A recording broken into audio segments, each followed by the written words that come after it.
पर मेरा एक दोस्त जो मेरे साथ ही आया था उसी शहर से, उसने एडमिशन हंसराज कॉलेज में लिया। मैं और वो स्कूल के डिबेटर्स थे। डिबेटिंग में हम लोग स्कूल टाइम से काफ़ी एक्टिव थे। डीयू में आए तो यहाँ भी एक्टिव रहे। डीयू में मैंने करीब 5 साल डिबेटिंग की और मेरा ख्याल है कि लगभग मतलब 300-400 डिबेट्स मैंने जीती होंगी डीयू में, कुछ हारी भी होंगी, लेकिन मैंने खूब डिबेट, वो मेरा दरअसल दाना पानी था, रोजी रोटी मेरी वही थी कॉलेज के दिनों में। घर से पैसे मैं लेता नहीं था, मिलते भी नहीं थे, लेना क्या था, मतलब ऐसी स्थिति भी नहीं थी उस समय मेरे घर में कि मिल सके। तो डिबेटिंग मेरा रोजगार था, एम्प्लॉयमेंट था मेरा, उससे काम चल जाता था आराम से। उसका भी चल जाता था, वो हंसराज से था, मैं जाकिर हुसैन से था। हम खूब डिबेट्स में मिलते थे। अक्सर ट्रॉफी या तो हम जीते थे या वो जीतता था, कोई भी जीते रूम पे ही आती थी क्योंकि हम रूममेट्स थे, एक साथ ही रहते थे। वो मुझसे योग्यताओं के मामले में 21 था, बल्कि अगर वो 21 था तो मैं 15 ही रहा हूँगा या 12 रहा हूँगा, 22 या 21 तो नहीं रहा हूँगा, मुझसे बेहतर था योग्यताओं में। बड़ा अच्छा व्यक्ति था। ग्रेजुएशन के बाद मैंने एमए हिंदी साहित्य में एडमिशन लिया, जबकि बीए ऑनर्स हिस्ट्री में किया था मैंने। उसने तय किया कि वो कुछ और करेगा, प्रोफेशनल कोर्स करेगा, नौकरी करेगा, तो वो चला गया दिल्ली से। मैं दिल्ली में रहा। फिर मैं एमए के बाद तैयारी करने लगा यूपीएससी की। तब तक मैं यूजीसी जेआरएफ कर चुका था। पहला अटेम्प्ट दिया, प्रीलिम्स हो गया। मेंस मेरा 96 के मेंस की बात कर रहा हूँ, मेंस शुरू होने वाला था, 2 दिन रह गए थे। करीब 10 दिन पहले वो मेरे पास आया हुआ था दिल्ली में, मिलजुल के अच्छे से बात करके गया था। उन दिनों उसका एक प्रेम संबंध कहीं हमारी ही एक मित्र के साथ चल रहा था। हम सब दोस्त थे, तो उनमें से 2 लोगों का आपस में एक अफेयर था। मुझे नहीं पता क्या हुआ, लेकिन मेरे मेन एग्ज़ाम से 2 दिन पहले रात को 12 बजे एक फ़ोन आया और ये बताया गया कि मेरे दोस्त ने फंदा लगा के अपनी जीवन लीला समाप्त कर ली है। वो दिल्ली से दूर था कहीं, और जिस व्यक्ति के बारे में मेरी राय ये थी कि उतना जीवट वाला व्यक्ति कोई हो नहीं सकता, जो ज़िंदगी से हार सकता ही नहीं, जिसके होने से कई लोग हमेशा जीता हुआ महसूस करते हैं, वो चुपचाप एक बंद कमरे में ज़िंदगी से हार गया। मैं आज तक नहीं समझ पाया कि ऐसा कैसे हुआ। बाद में टटोला, उसके पेरेंट्स से बात हुई, भाई से बात हुई। उन्होंने उसकी याद में एक सोशल वर्क शुरू किया ताकि किसी और बच्चे को ऐसा न करना पड़े। तो जो हल्का हल्का अनुमान हुआ वो ये कि शायद कुछ ऐसा था रिलेशनशिप में जो नहीं संभल पाया था, और रिश्ता टूट ना जाए इसका दबाव बहुत ज़्यादा था, और वो दबाव झेल नहीं पाया। इस उम्र में ऐसा फेज़ आता है, कई बार आता है। ये एक कहानी है, हंसराज कॉलेज से ही जुड़ी है, इसलिए मैंने सोचा कि वहीं से बात शुरू करूँ। नाम जैसा कि मैंने कहा मैं नहीं बताऊंगा, तो नाम बताने का मतलब भी नहीं। और वो जिसकी मैं कहानी सुना रहा हूँ, आप लोगों के जन्म से पहले की बात है। आप तो सब 21वीं सदी वाले बच्चे होंगे ना, जेन ज़ी होंगे आप सब लोग, तो ये तो बहुत पुरानी बात है। एक दूसरी कहानी सुनाता हूँ। मैं आपको 2-3 कहानियाँ सुनाऊंगा, फिर उन सबका सार निकाल लेंगे एक साथ हम लोग। दूसरी कहानी ये है कि जब मेरा सिलेक्शन हो गया 97 में, मतलब 96 अटेम्प्ट में पहली बार में मेरा सिलेक्शन हो गया था, मैं एक्सटेंशन लेके तैयारी कर रहा था, और डीयू में मैं पढ़ा भी रहा था उस समय।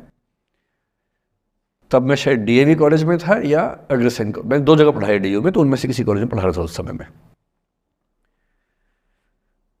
तो उस समय एक लाइब्रेरी है कैंपस में ही, सेंट्रल रेफरेंस लाइब्रेरी, आप जानते होंगे, CRL बोलते हैं, जो विवेकानंद जी की स्टैचू है उसके सामने ही वो लाइब्रेरी है। उस लाइब्रेरी में नीचे सब बैठ के पढ़ते हैं, और टॉप फ्लोर पे रिसर्च फ्लोर है जहाँ MPhil PhD वाले बच्चे पढ़ते हैं। मैं उस समय शायद PhD कर रहा था या MPhil खत्म हुई थी, वहीं बैठता था, पढ़ता था रोज़। कई दोस्त पढ़ते थे हम लोग वहाँ। हम सुबह 8 बजे लाइब्रेरी खुलते ही वहाँ घुसते थे, रात को 1 बजे निकलते थे लाइब्रेरी बंद होने के समय। तो वहाँ एक छत थी, छत पे छोटी सी कैंटीन थी जहाँ हम लोग जब बोर होते थे दिन में 3-4 बार जाके चाय पीते थे। चाय पी ली, बिस्किट खा लिया, थोड़ी गप्पे मार ली, वो सब वहाँ करते थे। तो वहाँ मेरे बहुत सारे दोस्त थे, उनमें से कई लोग अब बहुत सीनियर सिविल सर्वेंट्स हैं, कुछ लोग प्रोफेसर्स हैं डीयू में। 2 बच्चे थे मुझसे जूनियर, 3-4 साल जूनियर थे, बड़े प्यारे बच्चे थे। मुझे उस समय तक पढ़ाई लिखाई का शौक अच्छा खासा हो गया था, तो वो रोज़ मेरे साथ बैठते थे केवल बात करने के लिए, किसी मुद्दे पर बहस करनी है तो बहस होती थी, समझते थे। फिर मुझे पता लगा कि वो दोनों रिलेशनशिप में हैं, रिश्ते में हैं, दोनों ने शादी भी कर ली। उनकी योजना DU में पढ़ाने की थी या सिविल सर्विस की भी थी, शायद, पता नहीं। मेरा इंटरेक्शन बहुत ज़्यादा उसके बाद रहा नहीं उनसे, क्योंकि मैं सर्विस में चला गया था। इतने जिज्ञासु बच्चे थे दोनों, इतने जिज्ञासु कि उनसे मिलकर तबीयत खुश हो जाती थी कि हर चीज़ जानने का मन करता था उनका, हर विषय पढ़ने का मन करता था। एकदम जीवन से भरे हुए बच्चे, आंखों में चमक, ऐसे। फिर दोनों की शादी हुई तो मैं शादी में जा नहीं पाया, क्योंकि मेरा रिश्ता सिर्फ लाइब्रेरी में 1 घंटा गप मारने वाला था, उससे ज़्यादा था नहीं रिश्ता उनके साथ। फिर सुनता रहता था कि मैं सब बढ़िया चल रहे, पढ़ाई कर रहे हैं, तैयारी कर रहे हैं। इंटरकास्ट मैरिज की उन लोगों ने, खूब हंगामा हुआ, दोनों घर में तलवारें खिंच गई, किसी तरह से तलवारें संभाली गई, मैनेज हुआ, दोनों साथ रहने लगे। और फिर 3-4 साल के बाद एक दिन मैंने खबर सुनी कि उस बच्ची ने फंदा लगा के जीवन लीला समाप्त कर ली। ये बात भी दिल्ली विश्वविद्यालय की है, उस दौर के सब लोग इस कहानी को जानते हैं। मेरे ख्याल से दोनों कहानी आपके प्रिंसिपल मैडम जानती होंगी, नहीं ध्यान कर पाएंगे तो मैं उनको जैसे नाम बोलूँगा अकेले में, वो तुरंत समझ जाएंगे मैं किसकी बात कर रहा हूँ। मैं आज तक नहीं समझ पाया कि ऐसा क्या हुआ होगा। तो बाद में अनुमान जो हुआ वो ये, इंटरकास्ट मैरिज, परिवार का दबाव, समाज का दबाव, आपस के दबाव, टॉक्सिक रिलेशनशिप, अंत में उस दबाव को न झेल पाना और जीवन समाप्त कर देना, ये हुआ। ये 2 घटनाएं हैं। एक तीसरी घटना ये है कि दिल्ली में आज से 25 साल पहले घटना घटी। आप लोग तब बस पैदा हुए होंगे, घुटनों में चल रहे होंगे, या उससे 5-7 साल पहले की बात रही होगी। ये घटना दिल्ली के सब सीनियर लोग जानते हैं, जिनकी उम्र 35-40 साल है वो सब जानते हैं इस घटना को। मोबाइल फ़ोन में वीडियो नया नया आया था उस समय। अब तो आपके हर फ़ोन में वीडियो है, अब तो सामने भी है, ताकि आप वैसा वाला मुंह बना के सेल्फी खिंचवा सके। पाउट बोलते हैं ना, मैं उसको देसी भाषा में सूअर जैसा मुंह बोलता हूँ, और वैसा ही बनता भी है, क्यूट क्यूट सा सूअर जैसा मुंह बना के लोग सेल्फी खिंचवाते हैं, उसको बोलते हैं पाउट। तब तो कैमरा फ़ोन में पहली बार आया था, तब लोग अभ्यस्त नहीं थे। अब जैसे आप लोग कितने अभ्यस्त होंगे, हम भी होने लग गए। अब हम किसी से बात करते हैं तो हम ये एज्यूम करके चलते हैं कि उसने फ़ोन में कुछ ना कुछ ऑन कर रखा होगा, या तो आवाज़ रिकॉर्ड करेगा या वीडियो बनाएगा। तुम कितने केयरफुल होकर बोलते हैं, कितने कॉन्शियस रहते हैं। और सर्विलांस सोसाइटी की सबसे बुरी बात यह है कि हम हमेशा चौकन्ने रहते हैं, हम सहज हो ही नहीं पाते। सहज रूप से 2 लोग बात कर लें, हो ही नहीं पाता। तो मैं तो अपने ऑफिस में कई बार ऐसा करता हूँ, जब हम 3-4 लोग बैठते हैं इनफॉर्मल बातचीत के लिए, हम सब अपना अपना फ़ोन कमरे के बाहर छोड़ के आ जाते हैं, फिर 2 घंटे बात करते हैं, इस भय से मुक्त होके कि कहीं कोई रिकॉर्ड तो नहीं कर रहा। ये हालत है आज की। उस ज़माने में तो फ़ोन थे। मोबाइल फ़ोन आया था भारत में लगभग 1995 के आसपास पहली बार, बड़ा महंगा था। 16 रुपये प्रति मिनट इनकमिंग, 16 रुपये प्रति मिनट आउटगोइंग, ये रेट से उस समय। और फ़ोन वो थे जिनसे आप कील भी ठोक सकते हैं, वैसे वाले फ़ोन थे, बटन वाले फ़ोन थे। नोकिया एक कंपनी थी, उसके फ़ोन हुआ करते थे। उसके 4-5 साल के बाद क्या हुआ, पहली बार किसी कंपनी ने फ़ोन में कैमरा लगा दिया। ये बात उस समय के लोग नहीं समझते थे। जब भी नई तकनीक आती है उसको समझने में टाइम लगता है। जो पहले समझते हैं फ़ायदा उठा लेते हैं, जो थोड़ा लेट समझते हैं वो उसका नुकसान उठाते हैं। उस समय दिल्ली के एक प्रसिद्ध स्कूल में 11वीं-12वीं क्लास के 2 बच्चों में आपस में कोई रिलेशनशिप रही होगी। वो दोनों किसी ऐसी सिचुएशन में थे जो सिचुएशन बहुत ही प्राइवेट किस्म की थी, बहुत निजी किस्म की थी, जिसको पब्लिक नहीं कर सकते। कुछ फिजिकल रिलेशनशिप जैसा मामला था। उस दुष्ट लड़के ने लड़कों के इतिहास को कलंकित, लड़कों का इतिहास वैसे भी कलंकित ज़्यादा है, उसे और कलंकित करते हुए उस पूरे सिचुएशन का वीडियो बना लिया। ऐसे मामलों में दुर्भाग्य है, मैं लड़का हूं इसलिए लड़के पवित्र थोड़ा ना हो जाएंगे, लड़का है इतिहास कलंकित तो है, उसका वीडियो बना लिया और दुष्टता का चरम स्तर निभाते हुए वो वीडियो अपने एक दोस्त को शेयर कर दिया। ये कहे कि किसी और को दिखाना मत, जैसा कि होता है अफवाहों की दुनिया में।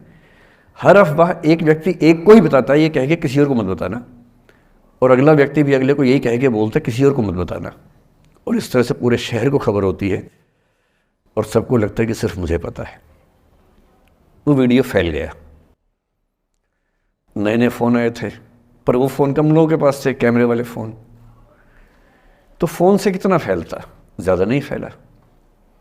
लेकिन उस समय दिल्ली की एक कुख्यात मार्केट हुआ करती थी, पालिका बाज़ार, अभी भी है, पर तब वो कुछ और कामों के लिए कुख्यात हुआ करती थी। अब तो कपड़े मिलते हैं, तब कपड़ों के साथ कई चीज़ें और मिलती थी वहाँ।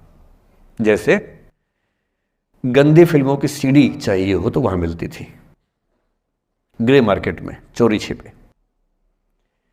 इस वीडियो को सीडी में कन्वर्ट करके लोगों ने वहाँ से खरीदा, लाखों करोड़ों की संख्या में।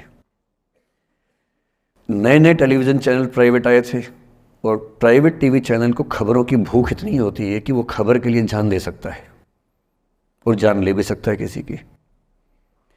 24 घंटे इस खबर पे, इस चीज़ पर खबरें चल रही थी सारे चैनल्स में कि ये वो लड़का है जिसने ऐसा किया, ये वो लड़की है, ये वो स्कूल है, इस स्कूल की प्रिंसिपल से बात करेंगे, इससे बात करेंगे। वो जो बच्ची थी जिसकी इसमें कोई गलती नहीं थी, सिवाय इसके कि वो किसी एक लड़के से प्रेम करती थी, जो कि उस उम्र में बच्चे कर बैठते हैं। इसके लिए बहुत चिल्लपौनी मचानी चाहिए। बच्चों को आप हर बात पे अपराधी नहीं मान सकते। उस बच्चे की गलती सिर्फ इतनी थी कि उसने अपने दोस्त पे भरोसा किया, जो भरोसे के लायक था नहीं।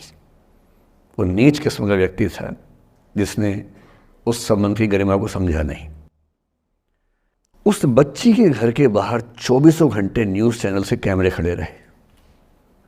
घर से कोई भी निकले 50 कैमरे पीछे, आप बताइए आपकी बेटी कैसी है, आप बताइए आपकी बहन कैसी है। अंत में उस पिता ने अपनी बच्ची को इस देश से बाहर भेज दिया।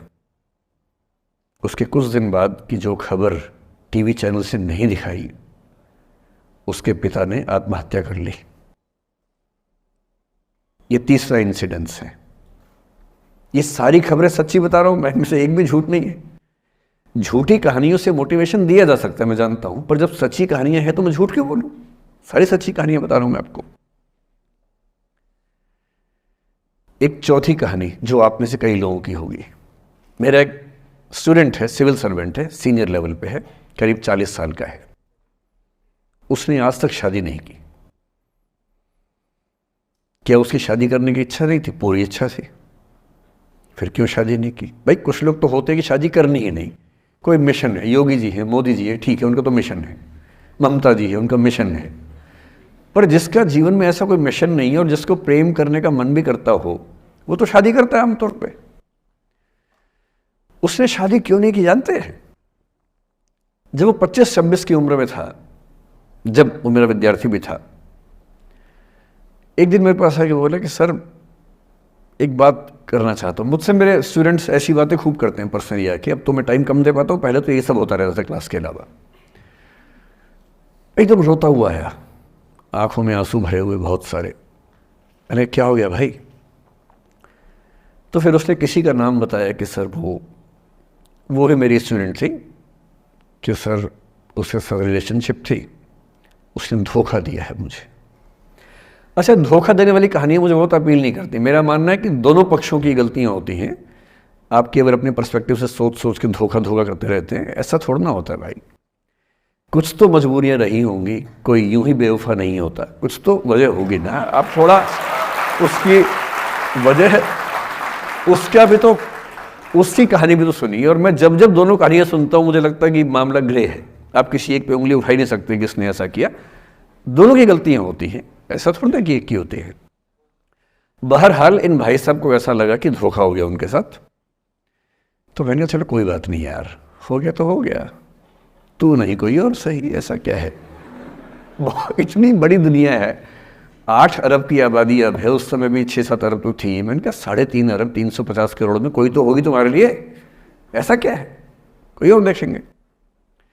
पर वो थोड़ा ज़्यादा सेंटिमेंटल था उस समय। धीरे धीरे पता नहीं उसके मन में क्या बैठ गया, उसके मन में ये बैठा कि दुनिया की सारी लड़कियां धोखेबाज होती हैं।